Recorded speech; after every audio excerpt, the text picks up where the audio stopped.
નમસ્કાર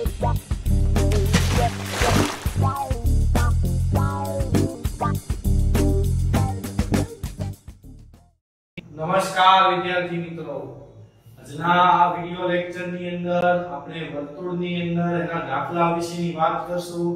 પહેલા વિડિયો ની અંદર આપણે જે છે ઈ થિયરી ભણ્યા હતા, બીજા વિડિયો ની અંદર આપણે એના પ્રમેય ભણ્યા હતા. હવે આજે આ ત્રીજા વિડિયો ની અંદર આપણે વર્તુળના જે દાખલા છે તેના વિશેની વાત સમજશું. કઈ પ્રકારના દાખલા આવે છે તો આપણે એની શરૂઆત કરીએ. જો વિદ્યાર્થી મિત્રો, વર્તુળના દાખલા આવડવા માટે તમને પહેલા પાયથાગોરસનો સિદ્ધાંત ખબર હોવી જોઈએ. તો હું તમને જે છે પહેલા પાયથાગોરસનો સિદ્ધાંત સમજાવું. તો પાયથાગોરસનો સિદ્ધાંત એટલે કે કાટકોણ ત્રિકોણ હોય ને, કાટકોણ ત્રિકોણ, એમાં આપણું નામ આપવું ABC. આ કાટકોણ ત્રિકોણની અંદર આ કર્ણ કહેવાય. કાટકોણ ત્રિકોણની અંદર આ જે છે એ કર્ણ કહેવાય. કાટકોણ ત્રિકોણની અંદર કર્ણનો વર્ગ, કર્ણ એટલે 80, કર્ણનો વર્ગ બરાબર બાકીની બે બાજુઓના વર્ગોના સરવાળા જેટલો થાય. આ પાયથાગોરસનો સિદ્ધાંત છે ચેપ્ટર નંબર 6 માં. અને આને આ વસ્તુ તમને ધોરણ 9 માં પણ આવી ગયેલી છે, પાયથાગોરસનો સિદ્ધાંત. તો આપણને જેટલા દાખલા આવવાના છે એમાંથી બે રીતના દાખલા જે છે પાયથાગોરસના સિદ્ધાંતને આધારિત છે. એટલે આપણે આમાં પાયથાગોરસનો સિદ્ધાંતનો ઉપયોગ કરવાનો થશે. તો હવે જે છે એ આપણે પાયથાગોરસનો સિદ્ધાંત સમજી ગયા પછી આપણે દાખલાઓ તરફ જશું. તો ટાઈપ 1 કે સ્પર્શકો આધારિત દાખલા. તો એની અંદર બિંદુ Q માંથી દોરેલા વર્તુળના સ્પર્શકની લંબાઈ 24 સેમી અને વર્તુળના કેન્દ્રથી તેનું અંતર 25 સેમી. તો વર્તુળની ત્રિજ્યા શોધો. જો એક આકૃતિ દોરો, આખો કેન્દ્ર વાળું વર્તુળ. હવે સ્પર્શકની લંબાઈ 24 સેમી અને કેન્દ્રથી અંતર 25 સેમી, એટલે કે કેન્દ્રથી અંતર 25 સેમી. અને નામ આપો ગમે આપણે આમાં. જો Q માંથી દોરેલો સ્પર્શક એટલે Q છે. કેન્દ્રથી અંતર Q માંથી દોરેલો સ્પર્શક છે. Q માંથી દોરેલો સ્પર્શક એટલે એને નામ આપો P. Q માંથી દોરેલા સ્પર્શકનું નામ આપો P. તો જે છે આને હું જોડું, આ થશે ત્રિજ્યા અને આ થશે સ્પર્શક. સ્પર્શકની લંબાઈ 24, ત્રિજ્યા આપણે ગોતવાની, એટલે હું R નામ આપી દઉં. તો આનો મતલબ એમ થયો કે OQ 25 છે અને QP જે છે ઈ 24 છે અને OP ગોતવાના, જેને આપણે R નામ આપીએ છીએ. તો આપણે OP ને ગોતવાનું છે. હવે આની અંદર આપણે પાયથાગોરસનો ઉપયોગ કરશું. તો અહીંયા લખશું આપણે પાયથાગોરસના પ્રમેય મુજબ. જો આપણે જે છે ધોરણ 10 ની પ્રમેય 10.1 માં સમજ્યા કે વર્તુળની ત્રિજ્યા અને સ્પર્શક બે ભેગા થાય અને 90 નો ખૂણો બને. આપણે 10.1 ના પ્રમેય. તો પ્રમેય 10.1 મુજબ જે છે ત્રિકોણ OPQ કાટકોણ છે. તેથી હવે કાટકોણ છે. હવે આપણે જે છે કાટકોણ ત્રિકોણ હતો, કાટકોણ ત્રિકોણની મેં સામેની બાજુ કીધી એને કહેવાય કર્ણ. અને આપણી માટે આ OP જે છે ને કર્ણ છે, OQ. તો OQ જે છે આપણી માટે કર્ણ. એટલે કર્ણનો વર્ગ બરાબર બાકીની બે બાજુઓના વર્ગોના સરવાળા જેટલો. એટલે બાકીની બે બાજુઓ OP અને PQ. એટલે આ લખશું આપણે OP નો વર્ગ વત્તા PQ નો વર્ગ. હવે જો OQ 25 નો વર્ગ થાય 625. પછી OP નો વર્ગ, તો OP આપણે ગોતવાનું અને આપણે R કીધું, ત્રિજ્યા એટલે R². OP² રાખો તો કોઈ વાંધો નથી. પછી PQ નો સ્ક્વેર 24 નો વર્ગ 576. હવે આપણે R² એટલે કે આપણે R ગોતવાનું છે. તો પ્લસ 576 આ બાજુ જાય એટલે માઈનસ. એટલે 625 માઈનસ 576 કરવાના. એટલે R² બરાબર જે છે 49. આપણે એની બાદબાકી કરો એટલે 49 થાય. એટલે r બરાબર તમારે થઈ જાય 7 49 કોનો વર્ગ છે 7 નો r સ્ક્વેર 49 r બરાબર કેટલા થઈ જાય 7 એટલે તમને ત્રિજ્યા જે છે 7 સેમી તો આ જે છે તમને જવાબ મળી જાય ત્રિજ્યા જે છે એ 7 સેમી છે હવે તમને કદાચ વ્યાસ પૂછ્યો હોય આમાં પૂછો નથી કદાચ પેપરની અંદર વ્યાસ પૂછે તો વ્યાસ 2 ગુણ્યા ત્રિજ્યા થાય 2 ગુણ્યા 7 એટલે 14 જ્યારે વ્યાસ પૂછો હોય તો વાત છે તો આ જે છે તમને આ બે છે ને આપણા પાઠ્યપુસ્તકના એમસીક્યુ છે મેં તમને ઓપ્શન નથી આપ્યા પરંતુ આ 2 માર્કના દાખલાની અંદર એ પૂછાઈ શકે આપણને 2 એમસીક્યુ છે અને એક દાખલો છે દાખલો હું તમને પ્રેક્ટિસ માટે છેલ્લે વિડિયોમાં મૂકીશ આ 2 એમસીક્યુ મેં આ લઈ લીધા છે એટલે જેના આધારે તમને આ એમસીક્યુ ની અંદર એ પૂછાય અને જે દાખલાની અંદર એ પૂછાય એટલે આવી રીતે આપણે જે છે ને ગણવાનું હજી આપણે એક બીજો દાખલો જોઈએ એનો કે 5 સેન્ટીમીટર ત્રિજ્યાવાળા વર્તુળના કોઈ બિંદુ P આગળ દોરેલો એક સ્પર્શક PQ કેન્દ્ર O માંથી પસાર થતી રેખા Q બિંદુમાં છેદે છે તો OQ 12 સેન્ટીમીટર હોય તો PQ ની લંબાઈ શોધો તો જો આનો આકૃતિ દોરો તો OQ અને જે આપણે આગળ કીધું P આગળ દોરેલો એક સ્પર્શક P આગળ સ્પર્શક દોરેલો છે અને અહીંયા સ્પર્શક અને આપણે આની જેમ જ આકૃતિ બની ગઈ જરૂર નથી આની જેમ જ આકૃતિ બને O કેન્દ્રવાળા વર્તુળમાં જે છે AB સ્પર્શક હોઈ શકે BC સ્પર્શક હોઈ શકે જે તમને નામ આપ્યું એના આધારે તમારે જે સોલ્વ કરવાનું હવે જે છે અહીંયા આપણે કાટખૂણો બનશે હવે આપણે અહીં લખશું કે જે માપ આપ્યા છે કે OQ 12 એટલે આ 12 છે અને પછી P આગળ દોરેલા સ્પર્શકોની લંબાઈ O માંથી કેન્દ્રમાંથી પસાર થતી રેખા અને ઉપર જ પહેલા આપણને આપ્યું ત્રિજ્યા 5 સેન્ટીમીટર એટલે આને ત્રિજ્યા કહેવાય તો ત્રિજ્યા 5 સેન્ટીમીટર આના આધારે આપણે PQ ને શોધવાનું છે તો જો પ્રમેય 10.1 મુજબ ત્રિકોણ OPQ કાટકોણ છે થોડો કાટકોણ ત્રિકોણ છે તો આના આધારે આપણે લખશું પાયથાગોરસના પ્રમેય મુજબ પરમ પૂજ્ય પાયથાગોરસના પ્રમેય મુજબ કર્ણનો વર્ગ કર્ણ એટલે કાટખૂણાની સામેની બાજુને કર્ણ કહેવાય કર્ણનો વર્ગ બરાબર બાકીની બે બાજુઓના વર્ગોના સરવાળા જેટલો થાય અને કર્ણ OQ નો વર્ગ બરાબર OP નો વર્ગ વત્તા PQ ના વર્ગ જેટલો થાય હવે OQ નો વર્ગ 12 નો વર્ગ 144 OP નો સ્ક્વેર 5 નો વર્ગ 25 PQ નો સ્ક્વેર એમના એ આપણે ગોતવાનું છે PQ ની લંબાઈ હવે 144 માઈનસ 25 144 માઈનસ 25 કરો એટલે 119 આવે હવે 119 જે છે એ કોનો વર્ગ છે તો કે કોઈનો નહીં એટલે વર્ગમૂળની અંદર 119 એ તમારો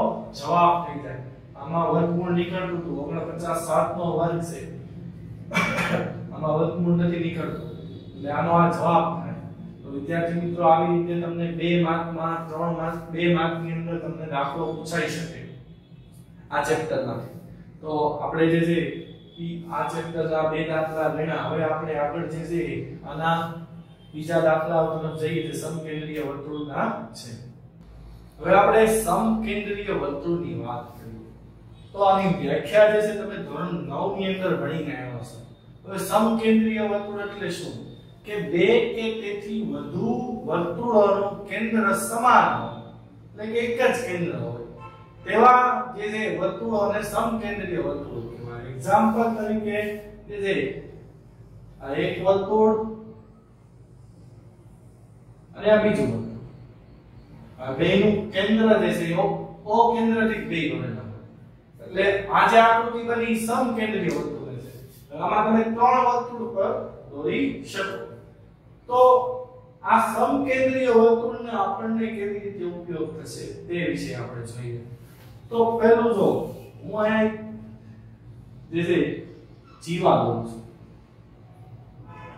હવે તમે સમજો કે આ જીવાતો છે પણ આ જીવા જે છે ને મોટા વર્તુળ માટે જીવા છે.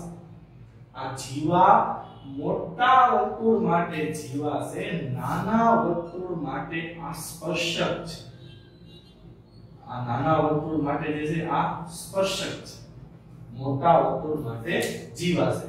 આપણો 10.1 ક્રમ યાદ કરો કે આ જે હોય ને અહીંયા 90 નો ખૂણો બને, સ્પર્શક અને ત્રિજ્યા જ્યાં ભેગા થાય ને 90 નો ખૂણો બને. હવે આ જે છે ત્રિજ્યા છે, પણ ત્રિજ્યા છે કોની ત્રિજ્યા છે? તો કે નાના વર્તુળની ત્રિજ્યા, એને હું R2 કહીશ. આ જે છે નાના વર્તુળની ત્રિજ્યા છે. હવે વિદ્યાર્થી મિત્રો જો આ ત્રિજ્યા છે, પરંતુ આ જે છે મોટા વર્તુળની ત્રિજ્યા છે, R1. R1 જે છે એ મોટા વર્તુળની ત્રિજ્યા છે, R2 જે છે એ નાના વર્તુળની ત્રિજ્યા છે. AB જે છે એ જીવા છે, તો AB જીવા. હવે AB ના જે છે ને વિદ્યાર્થી મિત્રો બે ભાગ પડે. AB ના બે ભાગ છે. કયા બે ભાગ છે? તો કે AP પ્લસ PD. અચ્છા, આ બે ભાગ જે છે ને એ સરખા હશે. AP અને PD આ બે ભાગ કેવા હશે? સરખા હશે. આ બે ભાગ જે છે એ સરખા હશે. એટલે સમકેન્દ્રીય વર્તુળ આ બે ભાગ સરખા હોય. આ મોટા વર્તુળની ત્રિજ્યા R1 જે છે એ મોટા વર્તુળની ત્રિજ્યા,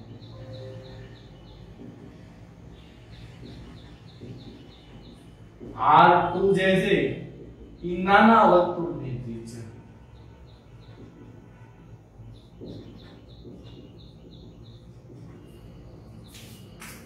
R1 મોટા વર્તુળની ત્રિજ્યા, R2 નાના વર્તુળની ત્રિજ્યા. હવે આને જે છે રકમ કેવી રીતે આવે ને ગુજરાતીમાં એ તમને કહું તો તમને ગુજરાતીમાં રકમ હમણાં હું લખીશ કે બે સમકેન્દ્રીય વર્તુળમાં મોટા વર્તુળની જીવા નાના વર્તુળને સ્પર્શે છે, તો આ જીવાથી બનતા જુદા જુદા માપ ગોતવાના હોય. જો આમાંથી ત્રણ વસ્તુ આપણને ગોતવાની આવે, કાં તો R1, કાં તો R2, કાં તો AB. આ ત્રણ વસ્તુમાંથી એક વસ્તુ ગોતવાની આવે. હવે એની માટે જે છે એ ઉપયોગી આપણને થાય પાયથાગોરસ. પાયથાગોરસનો પ્રમેય. કેવી રીતે? તો જો અહીંયા છે ને 90 નો ખૂણો બને. આ બાજુ તમે દર્શાવી શકો, પણ આપણે એક જ બાજુ દર્શાવીએ છીએ. અહીંયા છે 90 નો ખૂણો બને એટલે આ કર્ણ થઈ જાય. તો આ જે OA છે ને એ કર્ણ થઈ ગયો. OA નો વર્ગ બરાબર OP નો વર્ગ વત્તા AP નો વર્ગ. એટલે કર્ણનો વર્ગ બરાબર બાકીની બે બાજુઓના વર્ગોનો સરવાળો. હવે જો આના આધારે તમને ત્રણ પ્રશ્ન સમજાવો કે આ જે છે વિદ્યાર્થી મિત્રો OA, તો OA જે છે R1 છે. પછી OP, તો OP જે છે ને R2 છે. અને AP, તો AP જે છે 2 ગુણ્યા AB કરો ને AP. તો આનો મતલબ શું થાય તમને સમજાવો કે આ આપણને જે છે AB એટલે 2 ગુણ્યા AB નહીં, AB ભાગ્યા 2 કરો તો તમને AP મળે. AB ભાગ્યા 2 એટલે કે આખું 10 હોય તો 10 ભાગ્યા 2 કરો એટલે 5 5 મળે. એક્ઝામ્પલ.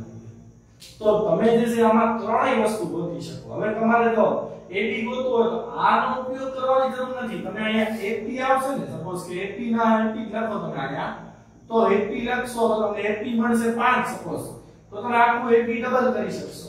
એટલે કે આ એક સૂત્રને આધારે તમે ત્રણેય જવાબ મેળવી શકો. એટલે આની લિમિટેશન શું આવે વિદ્યાર્થી મિત્રો સમજજો. કાં તો આ એક ગોતવાનું આવે, કાં તો આ બીજું ગોતવાનું આવે, કાં તો ત્રીજું. આ ત્રણ માંથી એક જ ગોતવાનું આવે. તો આ જે છે સમકેન્દ્રીય વર્તુળનો દાખલો છે.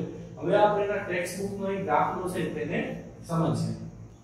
હવે જે છે સમકેન્દ્રીય વર્તુળનો દાખલો લીધો છે કે બે સમકેન્દ્રીય વર્તુળની ત્રિજ્યા 10 અને 6 સેમી હોય અને મોટા વર્તુળની જીવા નાના વર્તુળને સ્પર્શે તો જીવાની લંબાઈ શોધો. તો હું પહેલા આ આકૃતિ દોરું.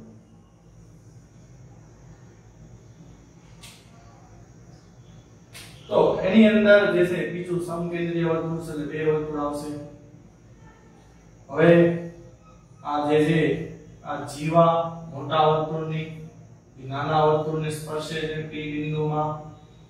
અહીંયા આપણે મોટી ત્રિજ્યા, આ નાની ત્રિજ્યા R1, આ R2, આ જે છે ઈ જીવા છે. તો હવે જે છે ઈ આપણે આની અંદર જીવાની લંબાઈ ગોતવાની છે. તો અહીંયા લખશું કે પ્રમાણ 10.1 મુજબ લંબાઈ 10.1 મુજબ અહીંયા આપણે O નામ આપીએ કેન્દ્રનું OP લંબ AB. OP લંબ AB એટલે કે OP જે છે AB ને લંબ છે. તો જે છે ઈ ત્રિકોણ OPA કાટકોણ ત્રિકોણ છે. તો હવે કાટકોણ ત્રિકોણ હોય તો પરમ ઉચ્ચ પાયથાગોરસના પ્રમેય મુજબ આ કાટકોણ ત્રિકોણ છે તો આને કર્ણ કહેવાય. કર્ણ એટલે OA. OA નો વર્ગ બરાબર OP નો વર્ગ વત્તા AP નો વર્ગ. આપણે આની પહેલા જ જોયું. તો હવે આના આધારે આપણને જો બે ત્રિજ્યા આપીશ 10 અને 6. તો મોટી એટલે મોટા વર્તુળની હોય, નાની નાના વર્તુળની હોય. તો મોટા વર્તુળની ત્રિજ્યા 10 છે, નાના વર્તુળની ત્રિજ્યા 6 છે. એટલે OA જે છે 10 છે, 10 નો વર્ગ થાય 100. પછી OP નો સ્ક્વેર OP, તો OP જે છે 6 છે, 6 નો વર્ગ 36. હવે એના પછી AP નો વર્ગ, તો AP આપણે ગોતવાના છે એટલે એમ ના, એટલે AP નો વર્ગ બરાબર 100 - 36 એટલે AP નો વર્ગ બરાબર 64. એટલે 64 જે છે એ 8 નો વર્ગ છે. AP બરાબર 8. AP બરાબર થઈ ગયા 8. હવે AP જે છે 8 છે. હવે આપણે જે છે વિદ્યાર્થી મિત્રો AP 8 આપણને AB જોવે છે. તો AB બરાબર એના ડબલ થાય એટલે 8 એટલે 2 * 8 એટલે 16. એટલે 2 * 8 કરો તો તમને 16 થઈ. આ જે છે તમારે AB જીવાની લંબાઈ મળી ગઈ 16.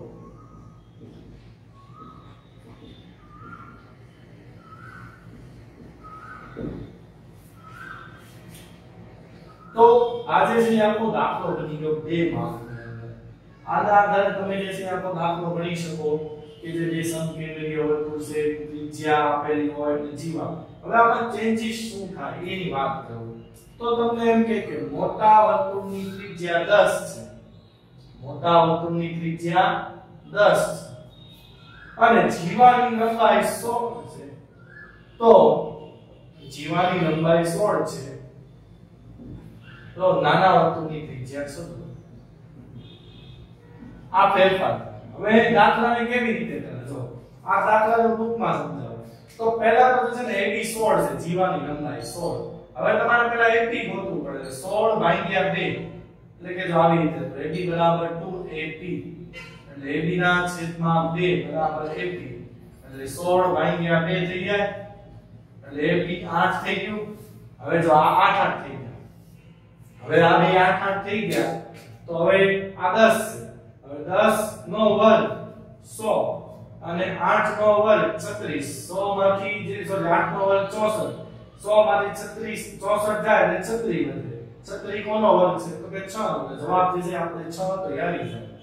તો આ જે છે ફેરફાર થાય. પછી કદાચ તમને આ 10 નો આપ્યો તમને એમ કીધું નાના વર્તુળની ત્રિજ્યા 6 છે તો મોટા વર્તુળની જે છે ત્રિજ્યા શોધો. જીવાની લંબાઈ 16 જ આપેલી હોય. તો આની અંદર આવા નાના મોટા જે છે ફેરફારો થઈને જે છે દાખલાઓ આપણને પૂછાઈ શકે છે. હવે આપણે જે છે એક રાઇડર સાબિત કરી હતી એના આધારે જે આપણને દાખલો છે એની આપણે ચર્ચા કરીએ કે રાઇડરના આધારે આપણને જે દાખલો છે તેની. હવે ની પછીની રકમ છે ચતુષ્કોણ ABCD ને વર્તુળ પરિઘ હોય AB બરાબર 8 BC બરાબર 6 CD બરાબર 12 તો AD ની કિંમત શોધો। તો આપણે જે છે આની પહેલા એક ના વિડિયોમાં એક રાઇડર જે છે એને સાબિત કર્યો હતો। તો ઈ રાઇડર ને આધારે આપણે આનો જવાબ લખવાનો। તો સપોઝ કે આ ABCD છે તો ઈ રાઇડર ને આપણે આધારે જે છે સાબિત કર્યું હતું કે AB એટલે કે આ બેયનો સરવાળો અને આ બેયનો સરવાળો ઈ સરખો થાય એટલે કે સમાન થાય। હવે આ સૂત્રને આધારે આ બેયનો સરવાળો કરવાનો ને બરાબર આ બેયનો સરવાળો થાય। હવે આ સૂત્રને આધારે જે છે કે આપણે આ જે આમાં AD પૂછ્યું છે કદાચ એની પછી આમાં CD પૂછે BC પૂછે AB પૂછે ચારમાંથી ગમે એક BC નો આપણને પૂછે। તો અત્યારે જે આપણને પૂછ્યું કે AB 8 CD 12 BC 6 તો AD શોધો। તો આયા 20 પ્લસ 6 બાજુ આવે તો માઈનસ એટલે AD બરાબર 14 આ આપણો જવાબ। હવે આમાં સવાલ પડી જાય કે CD ગોતો AD 14 છે તો એવી રીતે જુદા જુદા ચાર એક સવાલ આપણને પૂછી શકે। તો વિદ્યાર્થી મિત્રો આ ત્રણ રીતના દાખલા હતા જે આપણે આ વિડિયોની અંદર જોયા। આના આધારે જે છે તમને પ્રેક્ટિસ માટેના દાખલા વિડિયોના અંતમાં મળી જશે। હવે આની પછીના વિડિયોઝની અંદર આપણે જે છે એમાં શોર્ટ MCQ છે ઈ જોશું અને એક મોટો દાખલો છે ઈ અને એક આની રાઇડર જે આપણે આની પછીના વિડિયોની અંદર સોલ્વ કરશું। થેન્ક યુ વિદ્યાર્થી મિત્રો।